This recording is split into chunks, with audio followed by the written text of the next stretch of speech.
Hey everyone, welcome back to another episode of The Mass Swingers. Our guest today is T. Chang. She is the co-founder and industrial designer behind Crave. If you've seen our podcast before, we've talked about their products. It is pleasure jewelry. They make these wearables, which are vibrators, but you wouldn't know it because they're so discreet. I'm actually wearing two of them right now, one on my middle finger and one on my neck. And this episode's so fun because we get into the background, how they ended up building this business, how they crowdfunded the first toy like this online, and just how they went about building it in a world that makes it difficult to build businesses like this. We also just talk about the landscape today and how they're thinking about what's going on in Washington, impacting even a business like theirs. So it's a fun episode. If that sort of content sounds interesting to you, don't forget to like and subscribe. That being said, let's hop right in. Actually, we're not going to roll to that just yet. We have some important podcast announcements to make before we bring T on. Couple of things. Number one, we're going to take our masks off soon. We're taking our masks off because the sort of content we're talking about is becoming more general and just less sexual. Initially, we thought that we wanted to wear the mask to protect ourselves, but they're kind of getting in the way at this point. So a few episodes from now, we're going to unmask and these masks won't be here anymore. But before we get there, we're actually starting a Discord channel and we're going to start saving our spiciest stories for Discord. Why are we doing that, you might ask? We're tired of getting kicked off Instagram and TikTok. You may not know this, but about once a month, they'll suspend our account for something that we said. And in a world that is supposed, or in a country that's supposed to embrace free speech, we just felt like we can't be our true authentic selves if we're truly relying on just that platform. So from here on out, you'll see some stories that we'll tease on the podcast, but to actually find that content, you'll need to go to the Discord channel. We'll make sure to drop the Discord channel in the show notes and then also in our bio. And just in terms of unmasking, we're going to unmask there first. So even starting today, when we record some content that is unique here, we'll be unmasked on Discord. So if that's something you want to see early, you'll want to hop over to the Discord channel. Otherwise, you can keep enjoying the podcast here until we get there. Now, with that being said, let's hop into this episode with T.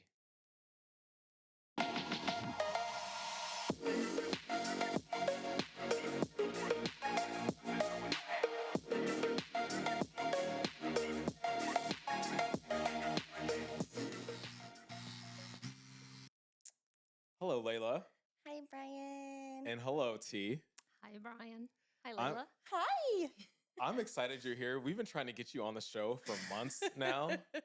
It's been like a 4-month process. And like you don't live in Los Angeles, but we wanted to do it in person.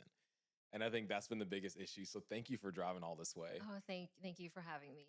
It's not that I am too out of touch. It's just that I live in Palm Springs, and it's just sometimes schedule situations. Yeah, and Palm Springs isn't that far. It's 2 hours away. But with LA traffic, it could be a 3 or 4 hour drive. Right. Yeah. Right. Exactly. It's a nightmare. Exactly. So thanks for coming out on a Thursday Yes, thank and you. trucking it for us. And so for people who don't know you, because they may know the brand, but they may not know you, what should they know? What's your high level pitch on yourself? I mean, I'm a designer, artist, entrepreneur. I co-founded Crave, and I've been with Crave for the last 15 years. And I just created this crazy category called pleasure jewelry. And I love what I do. So me and my partner outside of work, we are building an artist workshop and a tiny home in out in Joshua Tree. So that's what we're currently working on. So when I'm not in like regular clothes, I'm in like boots, and we're building it ourselves. So yeah, it's very DIY. So that's what we're doing right now. That is so cool. I It's love totally this, off grid too, by the way. Yeah. as Joshua Tree is. Yeah. So all right. So look, I learned a lot about you when outlining this episode. So one thing I learned was I thought you corrected me. So you like before episodes, we'll send the outline to the guest and say make any corrections, and most don't. But you're such a business owner because you went through and you're like, no, this is inaccurate. And I love that. I was like, okay, I could fuck with this person. But what I learned was like you sold your company to Crave. Correct. And that's how you ended up being a co-founder. Can you talk about that? Yeah. So in 2008, during the last recession, which we're probably entering one now, we're probably in it. Up at that point, I was 28 years old. Okay. So I had worked as an industrial designer for Fortune 500 companies, trying to make products better for women. That was kind of what I was hired to do. I worked everything from hairbrushes to bicycles to furniture, home accessories. And around 2008, I was just in a place where I saw that the job landscape wasn't great. And it's kind of this weird time where I think people just decide to kind of go after what they want. At least that was the case for me. I didn't have kids. I still don't have kids. I mean, I'm not married. I didn't have a mortgage. And so I wanted to design something that I felt strongly about, that I felt was important product to be seen in the world, and that was pleasure jewelry. So I started a company called Incognito in 2008. I was a one-woman show, completely bootstrapped. I went out to China to, with my manufacturing. I speak Mandarin fluently, so that obviously helped me a lot. And basically, I bootstrapped this company, got it off the ground, and I was in stores like Good Vibrations. I was in stores in Amsterdam, like Kiki de Mont, de Montparnasse. And so a year and a half into that, I quickly realized, like, there's a lot that goes into running a business. And I'm an artist designer at heart, and I have trouble with spreadsheets. I mean, just to put it, like flippantly, but and I realized very quickly that I needed help. But I didn't put out the feelers or anything like that. And I just happened to be at a trade show about a year and a half later after I launched the company. I was at a trade show, and I think it was in Florida, where I bumped into my now co-founder, Michael Topolovac. He was there at this trade show, adult product trade show, to just kind of see what's going on. And he remembers seeing Incognito products, and he's also a photographer, and he was just kind of learning what's going on in the industry. And he said, my products were the only products he took pictures of because he found them so compelling. Wow. And it was cool. And basically, I bumped into him because I've never heard of him. He's kind of heard of me and seen my products at a taxi line when we were like, I think kind of like a bunch of people were queuing up to go to some industry networking thing. And he was in front of me, and he saw my badge. I saw, and he was just like, "Oh, T, yeah, I've seen your products, Incognito. It's super cool." And he was just kind of like, very complimentary, and we ended up basically talking for a long time. And he's a 3-time CEO. He has scaled companies. He has bootstrapped companies, and he had a lot of complementary skill set that I simply did not have. And I, bring a lot of design and the awareness, to the brand, of designing pleasure products that were, new, that he was also looking for in a co-founder, because we saw the same thing. We were very spiritually aligned in terms of Incognito and what Crave was. Crave had just started, but they didn't have any products. It was just this idea, it was kind of like out of his loft, basically, in San Francisco. They wanted to build something, but there was no. They knew they wanted to build a brand, but they didn't know what the product was going to be But yet. we have That's a correct. name. Yeah. We have a We name, have a exactly. name He and a he website. recognized yeah, exactly, right. He recognized it was like a good opportunity, but it had to have the right people. Right. And women's pleasure obviously is hugely important. And so I came into the equation. I was the right fit. I was also a co-founder. I have manufacturing chops. And so, I sold my company to Crave in 2010, and I moved out of China as a result of that, because I seriously put everything in Incognito. I was so poor that I could not even like live in the States. And so part of this transaction, I was able to move back to the States. And then, it was from one startup to another startup, but now, we had more resources, and kind of off we went. What I love most about your story, I just want to, like, entrepreneur, is that the consistent with so many, like, there are some entrepreneurs that go out the gate, raise a bunch of money, and then take off. But the usual story is like this 1 to 3 years of just like in the mud. No one really knows what you're doing. You're going broke, and then something inflects, and then the business starts to grow. And it sounds like you were really in the grind in China. Like you're shaking your head because it's the part people don't see. People don't see it. They think it's like, oh, you have an idea, you go raise some money. There was a time, I think, in the Silicon Valley that's possible. I think it's still possible if you're doing something with AI, where you just like sketch something out on a paper napkin, be like, I have this idea, and then like you raise a bunch of money. Like back then, like I would say several decades ago, like you could like kind of have a vague idea and go to some VCs and then off you go. But that wasn't the path I took. I didn't have those connections. I didn't have that type of training, and I'm much more like foot to the ground. I'm someone who thinks about products in terms of what kind of problem am I solving? Does it have a reason to exist? And I just want to see these beautiful products in the world. And that's kind of my starting point. Where did you get like the idea?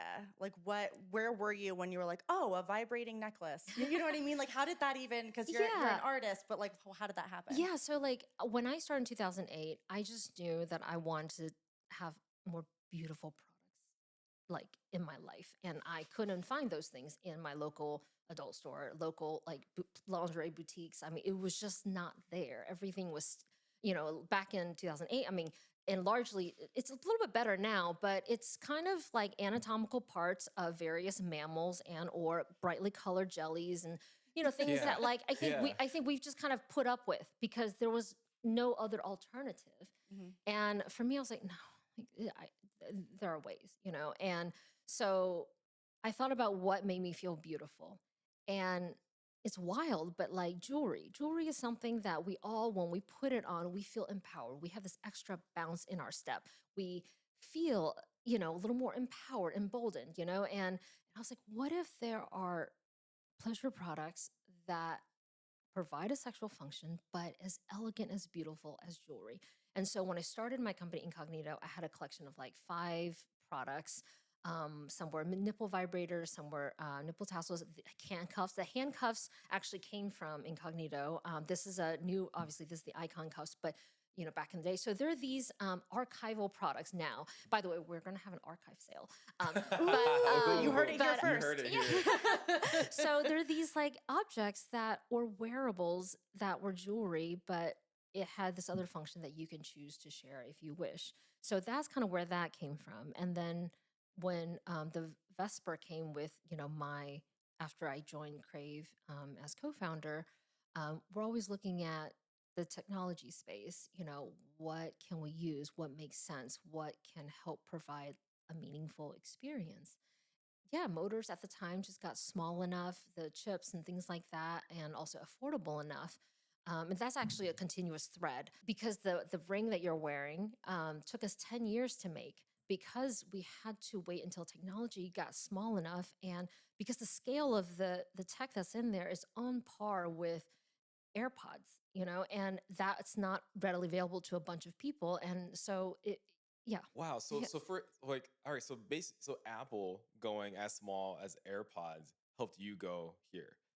Yeah, absolutely. We had to. We're a small company. We don't have the resources where we can create our own chip. That can do a certain thing of a certain size. It takes a lot of R&D to do that. And bless the Apples of the world and large tech companies who help to mainstream and bring down the prices as more and more some of the research about that they've created can be brought into consumer products. But like back to your question about like where the idea came from, it's for me, it's about an emotion.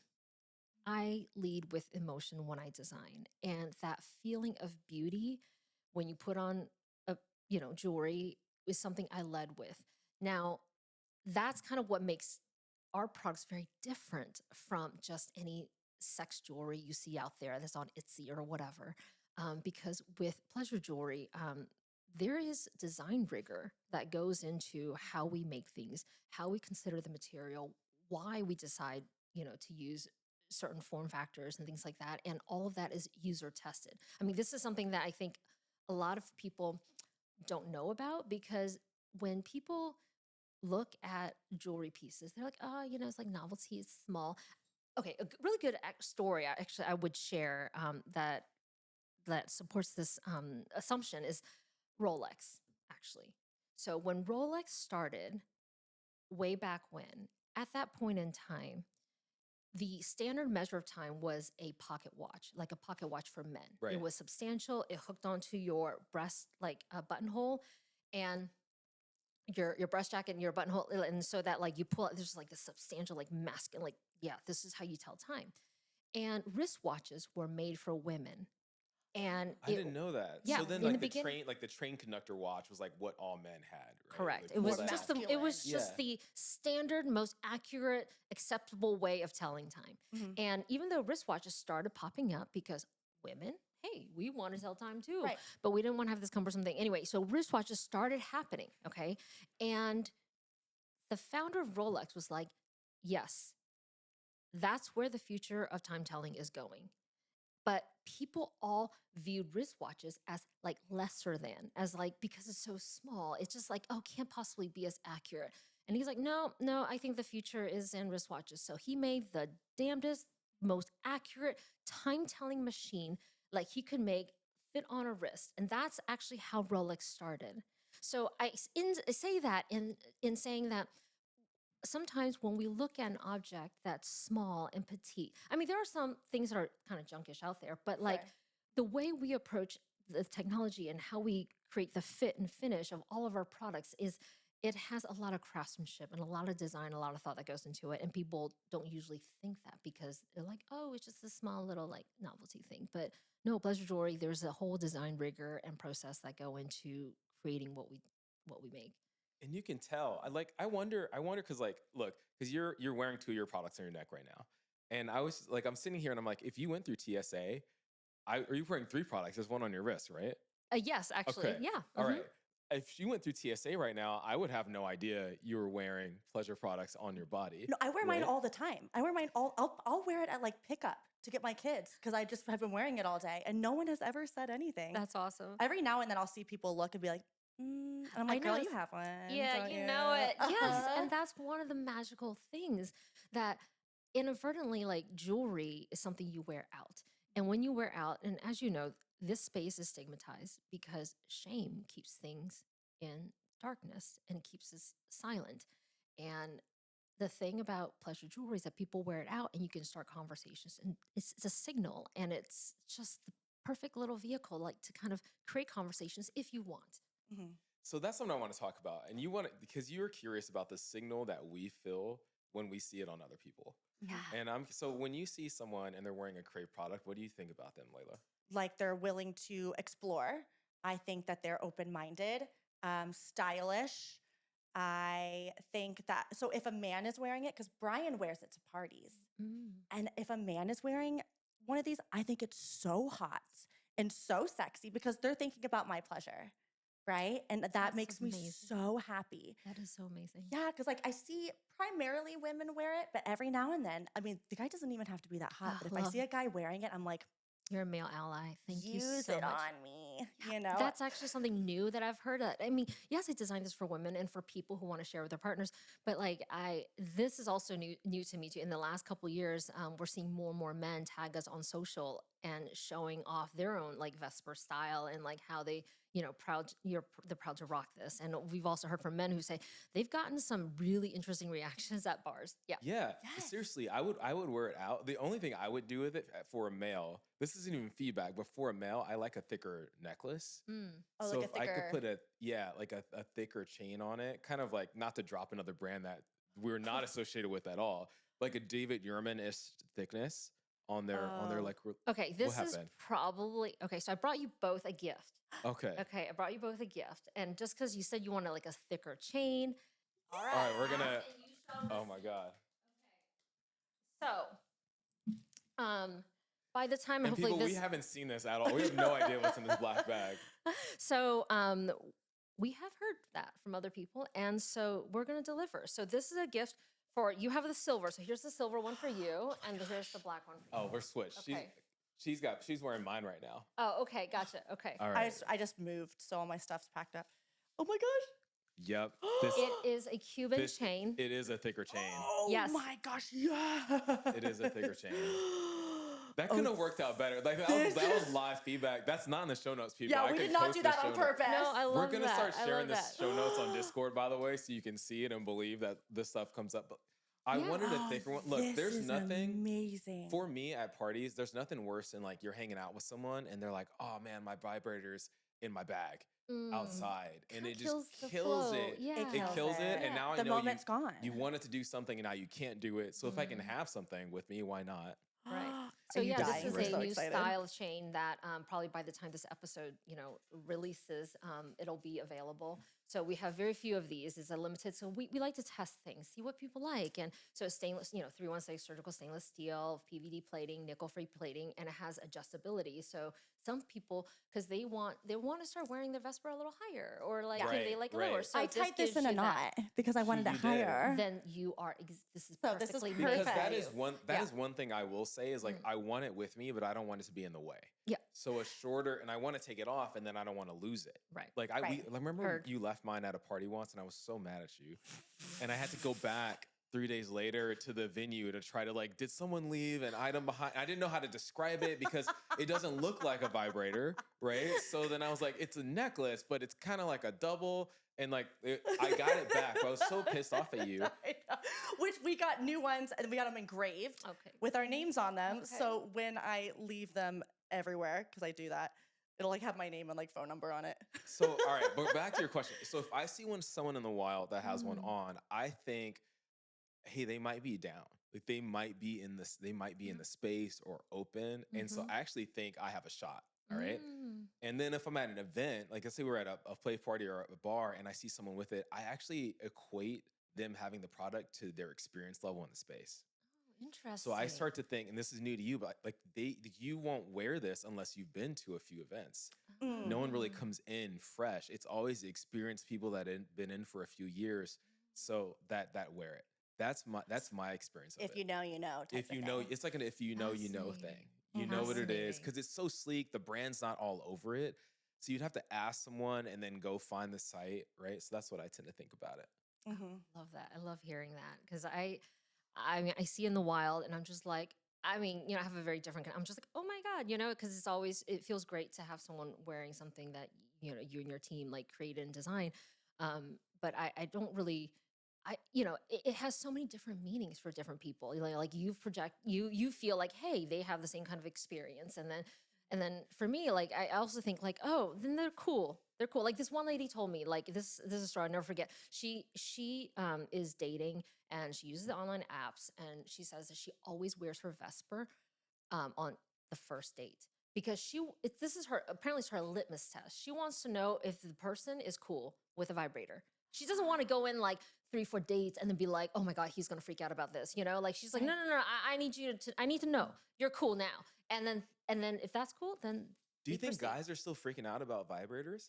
Oh, absolutely. Absolutely. Wait, Absolutely. what? Absolutely. Why? Because they're why like, would oh, they- you don't need a vibrator. I'm good enough for you. I'm like, yeah, it is so amazing. That's so and gross to baffling to me. me that they think it's like a vibrator can replace them. That is a very common misconception that I think, I mean, it's dying, but not dying soon enough. right. So they feel like it's a replace. Come on, guys. Or so they feel like the vibrator, like It's they a should be good competition enough. for It's a them. competition. Competition. I think, okay, in certain types of vibrators, because if you bring into a relationship with the guy, like a 10-inch cock, I don't know, maybe this is me projecting. I'm like, okay, maybe you feel like there's a different signal out there. You're like, oh, maybe I can see how they may feel inadequate or whatever. But just having a vibrator in general, like, you know, what we make and like there are plenty of other that are not so anatomically focused. I think they should understand this is an enhancement. Right. An enhancement. Right. It's making the work easier for you, dude. That's what I would Seriously. think. Like, why wouldn't I take the help I can get? Like your tongue doesn't vibrate. Until your tongue vibrates, shut the fuck up and use my vibrator. You know, like It's so funny. Guys, come on, be better. Because I'll send you to get it. If like we're gonna play, it's like Yeah. go get did you bring a toy? Go get it. see, that's so hot. And the thing is if I'm wearing it, I don't have to get it. Because like you said, like you don't want to ruin the mood or Right. the vibe. And my vibrator that like, if I'm not wearing this, my vibrator is one of those like big wand guys that like, it's like a baseball The bat. plug-in one. Yeah, I do. I have the hate plug-in one. The Hitachis or whatever. Hey, It's it's so a loud classic. too. You can't use. You have kids. How do you get away with that thing? I just, It's like shakes the whole house. they're asleep. They sleep hard. Yeah. All right. I gotta do a rant on guys at some point.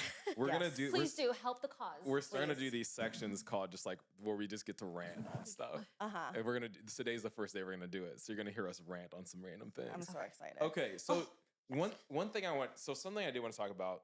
You crowdfunded for this, which Correct. is awesome. So basically, you went out and tested demand before you went and produced all the product, right? And you're so the first person to We're do the it. Crave is the first has the world's first crowdfunded vibrator, and that was in 2011. And that was the first product that after I joined Crave that we launched together, and that was very groundbreaking. It was like all the rage at the time, but also we saw. I mean, we're also a very young company at that time, you know, and you're putting a lot on this very first product you're out there. And was like, this is, I mean, we all felt it was a really cool idea because this way, in a way, you're meeting people where they are. You know, there's a fascination with new products, and also people want to be part of that journey. They want to kind of be able to support you as you go, and that's very much was the case when we did our very first crowdfunded. I mean, we literally we gave people updates. I mean, we still do. I mean, and we still do crowdfunding to this day because we found that it's just a way of getting to a different audience that really care about what goes into their product. I find like Kickstarter folks and crowdfunded folks, like they are really invested in your journey, and that's awesome. And so now whenever we have a product, we really try to put it out there because it also helps us to learn about what people like and don't like. Like for example, when we did the cups, we had like I think like 10 different colors, and we had no idea what was going to sell because colors, I mean, as a product manufacturer, you don't want to be stuck with a shit ton of a Right. color, and Right. and these are the kind of things you can help to mitigate if you put it out there. You're like, oh, people are really drawn to the black and silver, and then like this gold and tan, or like whatever. And so it's just another way that it helps us to make better decisions about the business. Yeah, it's super. You've probably never kickstarted a product before, huh? No, but my mom did. She was on Shark Tank. Oh, that's right. Your Wow. mom was on Shark Tank. Your Yeah. mom was actually on Shark Yeah. Tank. When you're starting out, it's not always possible to get a lot of funding, but crowdfunding allows you to put an idea out there and see how it resonates with people. Mhm. And so we did that. It was actually with the Duet, which is here. Have you seen the Duet? Yeah, No, let me so see. I haven't Yeah. seen the first one. So Okay. that's the thing that was most interesting. Like the product that you crowdfunded was the one I had never seen before. Yeah. So Is that one of the OG products that you think's gonna? okay, so this is our flagship product. This is called the Duet. It has we have in different colors. It has a metal body that you open, and you have this USB rechargeability here. We patented that. Oh, to So this recharge. gets- Yeah, to I was recharge. like, Yeah, for your yeah. documents. I didn't. Well, what's so funny is like this is 2010, 11. Yeah, 2011. 2011. Yeah. All right, I want to because Can I see? I'm gonna hand you the Yeah. ring, Yeah. right? The And look tease how ring, quiet it is. just to compare the size of these, Yeah, because they're very and that's different. what you're saying. Right. Anytime I touch anything vibrating, I get wet. By the way, that is on. Our Duet is on right now. Put it to the camera. Like you. The size. Look at that. Can you but hear just the the sound? size. You can't even hear She'd the probably sound. have to. She'd probably have to vibrate Yeah, so, the mic. which is great because it's that's so one quiet. Oh my, yeah, it is really, really quiet. So that if you're going yeah. through TSA, You're like, get that out of my if you're ear. going through TSA and it starts vibrating, it's not obvious to Well- everyone that you have. Like well- if your Hitachi went off in the, It's Oh funny. my gosh, the neighbors would be calling. can I, mean, vibrate this? Okay, I'm asking. I don't want to break the mic, people. There And it when I is. I mean, first you did can it, still barely hear it. Oh yeah. Yeah, I can't. It's so subtle, Yeah, I mean, and that's but it's kind of- powerful where it matters. Exactly. And it's like designed to surround the clitoris. And funny you say the TSA thing. I just want to share like a little detail, like in terms of how we think about the experience of our products. Because we're best known for the pleasure jewelry, but we also have a line of bedside products. This is just my backup buddy, always there for me. It has like a 5+ hour battery life. It's insane. So the thing about vibrators accidentally turning on, that is like a this has happened to me, okay? And it takes one to know one. So that's one of the reasons why all of Crave's products, we have a button that is just not easily like turned on, like because it's considered. So this is recessed so that if you throw this in your bag, like this is not going to accidentally turn That's on. so. All right. That So is so can I smart. see it? So it's. Yes. Oh, this is this yours? No, this is Okay, all sample. okay, I All was these just are store like- sample. No. 'Cause All these. She just said it's like my like. Sounds like Swear okay. God, I just bro. yeah. This So I is know my what- I favorite wanna know what product. side to grab. Yeah, no. Yeah, that way so it doesn't turn on. Because not even pleasure products, but my my Manscaped trimmer Oh, will yeah. turn on, Sure. and then I land where I'm going, and it's been vibrating for however And is long. dead. And it's And, dead. and the battery doesn't last that long. So this Right. is so you're an industrial designer. Correct. I These have are a- the things that like, when you try to make better products, it's just, how you use it, how you travel with it, how you store it, Like I think the worst experience for pleasure products, you just hold it down for 4 seconds. Hold it down 1, 2, 3, 4. Yeah. There you go. This is so I mean, I cool. just think the worst experience for pleasure products is like you buy it, you have to stash it. And then when you want to use it, you have to like think about where did I stash it? Exactly. And is the battery already dead? Like these kind of things are just like it's just it's just so primitive. I think we're now in a sophisticated modern time. Like we can really make this better. Okay, all right. The Mhm. other thing, I don't use vibrators. My wife does. All right, and so she told me to shout her out today because she likes to shout out. So there you go, babe. That's your shout out for this episode. We love you. Yeah, we love you. We love But you. one of the worst things is when she starts playing with a vibrator and she presses the wrong button and it goes to like vibration setting number 4 out of like 27. And then she's got to like keep Oh clicking my it to God. get back to the one that she. 3 Do to you know 5 what business both days of you, later. I think you both Tell got what I you. was saying. Absolutely. yeah. So that's a massive interface problem. And so with all of our products, it is not that overwhelming. The Vesper has 4 modes. Vesper Mini has 5 when you add the turbo. It's simple. You just go through a few, because I too felt that pain. And I was like, nobody wants 36. I don't want to like, it's complete kills the mood, interrupts the flow. And so Mhm. yeah, these are the kind of things we're trying And to so make I things always easier. wondered, like, did men design those? Because the Yes. pattern is like, Yes. why Yes. is the Yes. why it's like zzz, Which is such a nightmare. That's- I think- it's like what is Yeah, what who because wanted that? predominantly this industry historically has been men designing what they think women want. Mhm. And I think when it comes to consumer products, when I think about things that have batteries, it's like, oh, the more modes, the better. Like, I want 50 modes. I want like whatever. But it's like, no, there's something elegant and just nice about simplicity. You know, we want a good medium, we want a good low, we want a really good high. Like that at least is our approach. You know, I mean, I'm not saying that works for everybody, but is at least that's our perspective. And for me as a designer, this is what makes sense. And so that's the kind of products we put into the world. Okay, Thank God. can I ask an industrial design or design question that has nothing I to love do with what geeking. you do? And we can cut this if this is a stupid question. Okay. But something like for the past 10 years of my life, what's been driving me crazy is like the lines at women's restrooms is always crazy long. And part of the reason it's so short in the men's restrooms is because like the urinals. And so like real quick in and out. Is there anything like is the toilet the peak of like human engineering on how to use the restroom for women? Or is there anything you can think of with your industrial design brain that might make that more efficient and faster for women? There's actually a Why are you study why are you about. laughing so No, hard? this is actually okay. This is because there- it drives me crazy. Like the line, you're a woman. You're just so aggressive. You're very passionate about the like toilet. the line, it's like does no one else see this? The line is out the door. I gotta wait for my wife or No. for you for 30 no, minutes. I'm curious now. This I just is truly, you're very perceptive. That is actually something. Okay, so there are a lot of things in this world because of this male centered perspective, the patriarchy, all right, that contributes to experiences like inefficiencies like that. Okay. I'll give you an example. Has to do with allergies. All right. Did you know in the cities, all they plant are male trees? All right. Because they just felt like, oh, well, the reason is if you have female trees, then they get fertilized and they make fruit. And then, like, fruit's, kind of a pain in the butt, like to, have to clean and stuff like that. So they made the decision of having all male trees. That's why all that pollen has nowhere to go except everywhere. That is one of the reasons why just these inherent things about they think or how they plan things. Okay, and so going back to your, this is a bit of a tangent, but going back to the bathroom thing, there's been a study.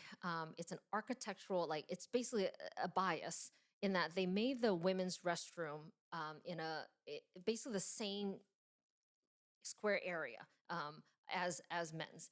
But it turns out that the time it takes to pee and then also the space and things like that, it's just not optimized for women's use. But they just did it so that it's equally like kind of like, oh, this is the same space they need, but they actually need more space. Right. And so these are there's a study that goes more into about it. I don't know all the details about it, but like I encourage you, there are a lot of examples that show how this one-sided view that is centered around men, like, oh, because for a very long time, people felt like the medical world viewed women as little men, except with boobs and tubes. That's actually a term, boobs and tubes. But no, it turns out that's very, very different. We metabolize medicine very differently. They're very different physiologically. We're not little men, we are women. And so there's just so many things in this world that are not designed for women. And a big one is, for example, car safety.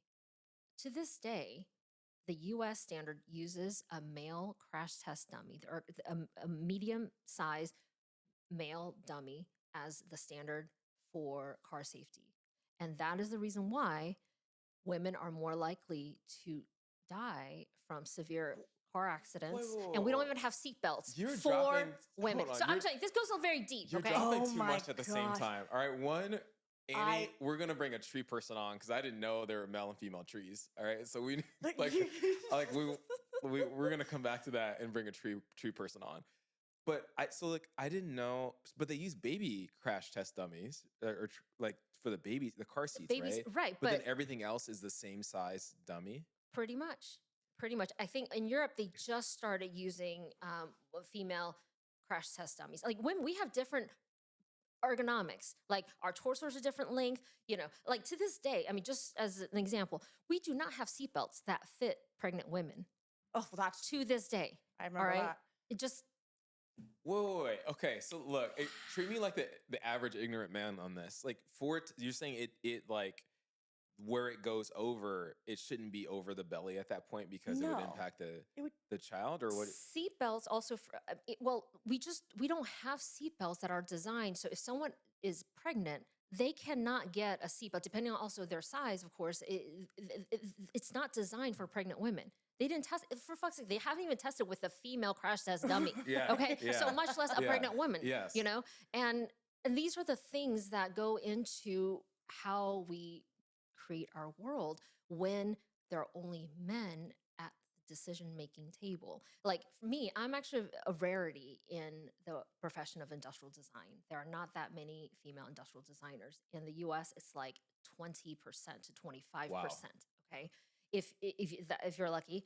And so when you think about that, that is the reason why I really try to create products that are more optimized and from the female perspective, because things that are aesthetically pleasing, quiet, doesn't turn on accidentally in the back. These are all like very subtle things that seem so obvious, but it is not it's not taken into account of the whole experience when you're at other companies, So anyway, we just approach things Well, differently. because these men aren't running into these issues, and so we're running into these issues all the time, and we go, oh gosh, I wish there was one that didn't do this. Yeah, the best book, but also it'll send you into a rage, but it's also a very entertaining book. It is like an award-winning book. It's called Invisible Women by Carolina Criado Perez. She's a UK author who really unveiled some very interesting sexism that exists, from snow plowing to PPE, clothes. So look, Mhm. I want to read it, but like I want to read it from an entrepreneurial standpoint because like where there is where things have been done the same way the entire time, there's going to be opportunity, right? Because Layla doesn't even know this, but my wife and I bought a car yesterday, Oh, and my brother needed my old SUV, so we bought a Mazda. And so when we went to the Mazda dealership, my wife liked the cutest one with the best color or whatever, so that's what I negotiated for. But when I went online, I went to like Car and Driver and stuff, and I saw the ratings. And now what I'm learning from here is like all the ratings I saw on the safety of the car that made me feel like my wife was safer riding in this car were based on someone my size. Mm. The car's not even built for people my size. I was like struggling in the car to fit in the car because of my height. And it's like, if you're a car company and you make the decision to optimize it for people of a certain stature, then that becomes like a branding mechanism that you can use to target that group. So I don't know why they wouldn't. Because it's expensive. It's expensive. When you have this infrastructure of testing that has been optimized for one size male that is of, I think it's like 5'8", 140 pounds, something Tom Cruise. like that, Yeah, yeah. and that is the system. And so to change that system, it takes an overhaul. It takes, it's more expensive because you have to do more tests. You have another crash test dummy. So these things have really come into light in the past 5 years, and with the explosion of equality, diversity, and like just people in general that we did not consider as people when we were making products, because there's always been a very male-centric view of how the world works, and we design things to optimize. Right? This is one of the reasons why when you go into corporate offices, women are always freezing. because men's resting temperature is at a much higher rate. And so they're bringing it down. But for women, it's different. So thanks, patriarchy. This is why so we're fucking funny. cold. This Yes, is so we all funny. have space heaters on under our desk. All of us with in our blankets on our lap. My wife read a book actually about like the optimal temperature for sleeping at night, and the man wrote it. And so for like a couple weeks, we were running at that temperature. She was so cold. There I you was go. fine. I was like, this is great. I've been wanting it to be this cold forever. So thank you to whatever Mel wrote that book and influenced my wife to lower the temperature. I mean, seriously, this is a whole thing, like in design and in, businesses. So it's baffling to me that why companies at this point, would roll back on, diversity initiatives, or even just naturally bringing more women and people of various backgrounds to their core team. Because the more perspectives that you have represented at the table, the better decision you'll make, because you're able to bring in blind spots that you don't have when it's a bunch of men, like working on things. So like, look, men can make great stuff, but it's importance of lived experiences that every designer, every person needs to bring into work and what we put out into the world. And so, yeah, we design for women, but like my co-founder's a man, and we have other men in the company that like also contribute to when we do user research. It's not like, oh, just because you don't know what you're talking about. No, it's not that. It's not that. So But now before we're off this, because I want to go back to the products, and we want to ask you about social media, because we've been dealing with some social media stuff too. yeah. But back to the toilet though. Is it just more space, or is there a different way you would design? Like, is the toilet itself the problem? Is there like a version of the urinal that is? I think that's absolutely possible, because I mean, I'm just hearing this for the first time. I mean, from what I understand, there's like a lot has to do with the space allotted for the number of stalls and like the rate at which you urinate, and but who's to say we can't reinvent the toilet? Who Right. says we can't do that, So there's always a possibility. And I think I encourage anyone who's like, enraged or like inconvenienced by these things, explore, check it out. Like put this idea, just like I put this idea, it's like, hey, a wearable vibrator, maybe I think it's cool. Maybe someone else will too. And put it out there in the world. See how, put it on crowdfunding. See how the market responds to it. I think the worst thing entrepreneurs can do is like, okay, I think this is a great idea. I'm going to buy 5,000 of this and have an inventory without testing, without getting feedback, without iterations. Like that is a huge, egotistical error that a lot of founders make. Right. Yeah. Well, especially now, you could like use AI, help me design a new toilet. If in 5 years I'm on the cover of Forbes as like the toilet guy, it started right here. It started Layla. here. It started. Yeah, you but heard it also first. I'd be frightened, terrified if I saw you on Forbes, because the Forbes curse. The minute you're on there, think Okay. Sam Bankman-Fried, Elizabeth Holmes. Okay, Oprah. I'll be on Oprah. Like first, Okay. let's just be honest. Okay, so look, we want to talk about. You brought some other stuff, and I do want to talk about social, Mhm. because we told you this before. We got our Layla. You tell them. Well, our Instagram got shut down again. It's happened a couple of times, and this was like the third time. So I thought, this is it for us, which is fine because it's our least followed account on social. So like whatever. But have you experienced that with your products? Like whether you're talking about a vibrator or you didn't bleep something out that maybe you should have? I mean, have you had to deal with the censorship like we have? Absolutely. I am just like in the trenches with all of you. When we started Crave 2010, that was like starting of this whole social media, phenomenon that has now almost, basically become our public squares in many respects. And we thought that, because tech companies often tout themselves as very progressive, but not when it comes to this. Mhm. When it comes to this, they lump us in with all the vices. And yet it's okay to advertise dick pills, because in their definition, that is part of family planning. I'm not joking. That is why you can see dick pills, but you can't see pleasure for women. And you can't see things, pelvic floor practitioners and doctors like talk about these things, because there's this whole agenda that just really feels like an attack on women. Okay. Now, I have been overseeing our account for the last 6-7 years. So the algorithm has changed significantly. every year it changes a little bit, but like it's been the most dramatic, and I think in the last past year. Okay. Yeah, we just like you all feel like we are often one post away from getting shut down. Always, like our TikTok, we had 100 up to 120,000 followers, and that's dead overnight. Our TikTok's like 500. Help us, guys.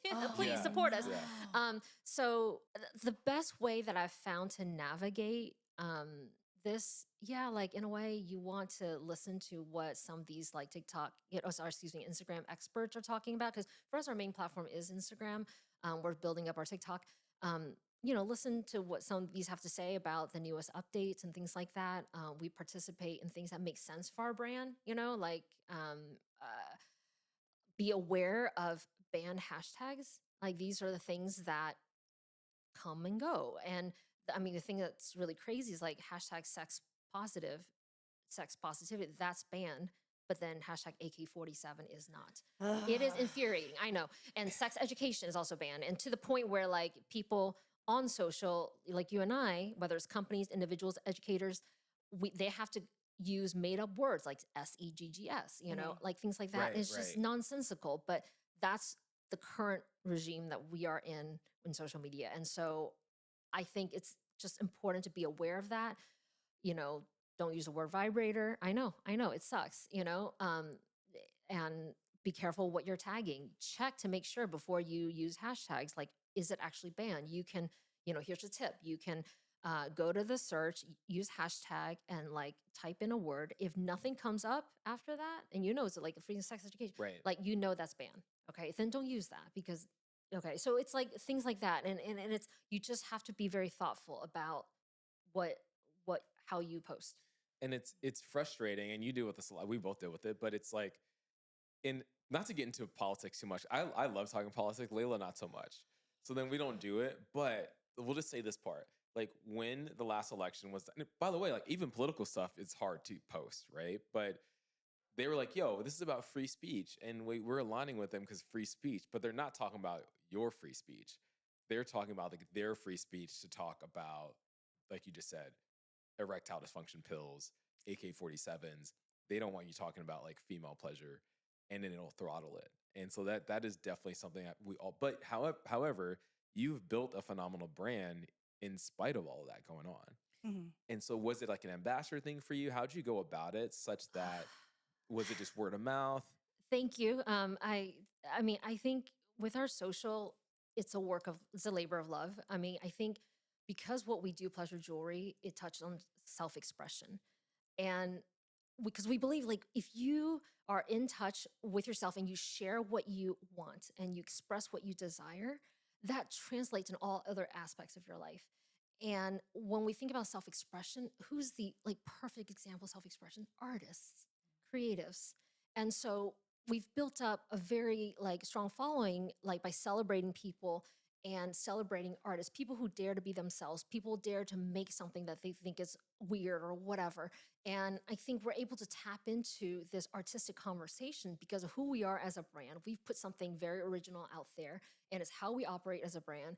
And we see our platform on social as a way to celebrate and further that conversation. And like we've commissioned for years this one artist who does this. What we came up with is called pleasure maps, because they're like line drawings of women and people, and then it's like it points to different parts of the body. It's like lick, stroke, rub, and it's all part of who we are, in that we're trying to help people come up with better ways to talk about pleasure. Because then you can show this, say like, hey honey, if there's a pleasure map that resonates with you, you can point to be like, send it off, and it just starts a conversation, and then, but now nothing that worked for a little bit, but then it doesn't work anymore now because now they use AI. So anything that looks like boobs, Mhm. butts, Right, whatever, right, it just right. gets flagged like crazy. Yep. So I'm also, we're adapting, and yeah, we don't post just for the sake of posting. So we'll post if we have something important to say and we think something's awesome to share. But we don't put ourselves under this I think like a time frame when people are like, I gotta post 5 times a week, whatever. It's just, it's not that. Yeah. Yeah. Okay. Before I let you go, and I want you to pitch, because you said you have like an initiative coming out where like the OG products are coming back. But I saw a post and it was like Janet Jackson wearing a Vesper at one of her concerts. And I was like, man, that is awesome. And I was curious for you, like, what other people or A-listers have you seen wearing your product that you were surprised by and didn't see coming? Madonna. Madonna, like Oh my gosh. nonstop. I mean, she actually invited me to the Saint Laurent party at Art Basel like a few years ago. Like that was like literally like peak of my design career. Wow. Did you Like, go? Yeah, Okay, I was about to course. say, Of course. I would go with I Madonna actually- anywhere. I actually got to put it around her neck. Wow. Yeah, like because we did a special edition for Madonna, and I worked with her. I mean, that woman, like, she is not. How do I explain it? Like, she's not a puppet. She knows what she wants. She is in control of her business, and I worked with her directly to like get the engraving that she wanted, and like she's like, "Oh yeah, just bring it," you know. And I came with a mutual artist friend, Miss Me, and like. It was pretty surreal, and I got to put it around her. Like like she wore it, and so yeah, there are footages of her and she from that night at Art Basel. It was Saint Laurent was doing a re-edition of her 1990 book Sex. It's so you can find it on eBay, you can find it on like yeah, like it's phenomenal because Madonna was talking about consent, you know, swinger party, like all these things, pleasure in a way that nobody else was doing. And so it was so they did this re-edition of that, and I came and we did a special edition batch for her. Yeah, the Vesper too. Yeah, I Vesper could too. die happy after that. Seriously. That would be amazing. It's amazing. All right. So you teased this earlier, right? Using your brand term, tease. You're gonna bring some of your OG products. Is there anything Well, you want to share okay, about that? No, well, I would just say we have a like archive of products that I designed when I was starting Incognito. We still have some inventory of that. It's very special, and so we're going to be doing like a archival sale. So please sign up to our newsletter. We have a special newsletter that's for insiders. So if you sign up, you'll be the first to know. So we have a VIP list, and that's also in our Instagram channel. So we announce things there that we don't share publicly first. So that's just an insider's tip. So yeah, it's just an archive sale of like a few very unique special pieces. Yeah, that we're gonna open up. So cool. Yeah. We'll put it in the show notes too. Because people like having the original stuff. Yeah. Right. Some OG shit. We'll put it in the show notes and we'll let Yeah. people know about it. Thank you so much for coming on and not just sharing your journey, but your passion Yeah. for this. And just for doing it in general and making something for us that just like this feels like it was made by a strong woman. Aw, You thank know, and, you. like, I'm That's so proud beautiful. to wear Thank it. you so much. And I'm just thank you for making Thank it. you. Thank you so much. No, thank you for having me. Like I've had, I feel like I went on and on about design just because I am, you know, because I'm a designer and like I see past kind of, you know, how things are made. And it is a passion of mine to advocate for w- these injustices, you know, Mhm. and I find that the more that we're able to talk about it and like just be able to help people be aware of it. Seriously, Invisible Women, such a great book. She's also a great writer, so it's very entertaining as well. She has she's British, so of course I love the English humor. So excellent read. It's won so many awards. It Yeah. also just makes sense. And I know like if more and more purchasing power is moving towards women and women are becoming the primary breadwinners, then as a business, you would want to cater towards the purchaser. So it I is think so also- funny to me Yeah. that this for me, like my mind's just going like beyond the toilets now. You know? Is I'm that thinking going to be about the name other of your stuff. book? Yeah, but I So think that also why beyond the toilet. also this is why politically I think women it feels like we're under attack, you know, in so many ways. Mm, Yeah. But preach. like yeah. So but Preach. um We have to have you back on because I feel like there's so many things that we I could love talk about. geeking. By the way, I loved your questions. It was so thoughtful. I felt like it was like it was like you know the questions you asked were like you know how like in Hot Ones, Hot Yeah. Ones. Yeah. He does such good research and stuff. I'm like, oh, all right, he did his homework. So Mhm. I really appreciate that. So Mhm. Thank well you. done. I do Yeah. my homework. I know. He's in and charge then- of the show notes. I do the editing. So I'm like, Yeah. do your research. It and- does take work. Thank you for acknowledging that. I do try No, to I love ask that. different questions. All right. So now you can sit here. Thank you, T. New section new segment Yes. that we're doing is Layla and I just often have thoughts about the world, about life. Like you just heard me talk about a toilet. Weirdo. And we never get to talk about them or share them. So we're doing this new segment. Well, we'll have 1 minute each to rant about something that we just personally care about. We're or going to that's get off for frustrating 1 us. minute. So it's called Getting Off. Getting off, and we're both going to get off right now. Yep. Layla's going to go first. Oh, shit. Am I? Yep. Dina, and I need I have a watch on right here. Okay, Thank you, hold on. Rolex, Which for I changing the watch space. So I have a wristwatch on. I have so many things that I'm There getting it off is. on. There it is. Oh, okay, I yes. put it in the Okay. show notes. Am All I- right, so are you you got timing me? 1 minute. I'm going to time you starting now. Go. Okay, this is for Brian primarily. So I like to eat in bed. And when anybody's ever judging me or anybody else about eating in bed, they can like fuck all the way off. I am in my coziest place eating my coziest meal. It's not a big deal. They have little vacuums that you can like, clean up the crumbs. I also have a stand that's like a tray that I'll like put my ramen on. And then I have my little like buns right here and my drink right here. And I'm like watching my favorite show. And it's the happiest place that I could ever be. So anybody that gives me shit about eating in bed is an idiot and probably has never done it before. I encourage everybody to eat in bed. And that's honestly all I have to say about that. I probably didn't even hit the minute. I think I made my point. That's 45 seconds. All right. Good job for your first Thank one. you. All right. I so got clap off. it I up. got off in Clap it 45 up. seconds. I hate your idea, but that's fine. knew you would. Also, because I know what you eat. And What like up? Oh, yeah, my Taco Bell in bed. I do. I eat Taco Bell in bed. Save T, it for don't after. judge T. me. This is for after the T. episode. All right. So now I get to, all right. So I'm gonna get off now. Get off. It's my first get off. Okay, I'll time myself. Okay. It's fine. Gen Z, I love you. You're the future of America. I swear we all believe in you, in spite of all the data. But can we just back off with all the slang terms for a second? Because I'm getting old and I'm getting confused. I know I'm gonna sound like a grandpa here for a second, but when I'm at a restaurant and I'm giving you my order, and then you say stuff like, say less, I don't know what that means. I'm trying to tell you not to put cheese on it, and you're not even writing it down. So when you say less, and then you get the order wrong, that's on you, bro. But then I can't come at you because you're soft. So you need to get it together, right? Like I got in a WhatsApp group the other day with some Gen Zers, and I got in the chat, and they're like, yo, welcome, B, goat. I don't know what that means. I got goated, and I was trying to figure it out. I had to Google it. So just so you know, like we used to be cool one day, but we didn't just throw slang terms at people to make them feel left out. Especially in a professional setting, maybe it ain't slay all day. Maybe you could just say, good job, bro. That's it.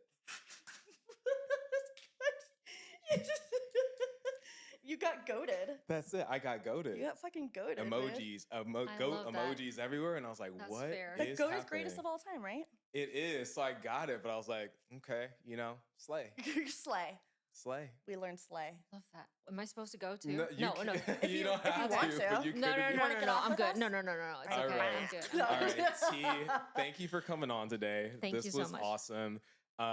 Hey, so for everyone, thank you for tuning in to another episode of The Masked Swingers. Like we alluded to, we're unmasking soon.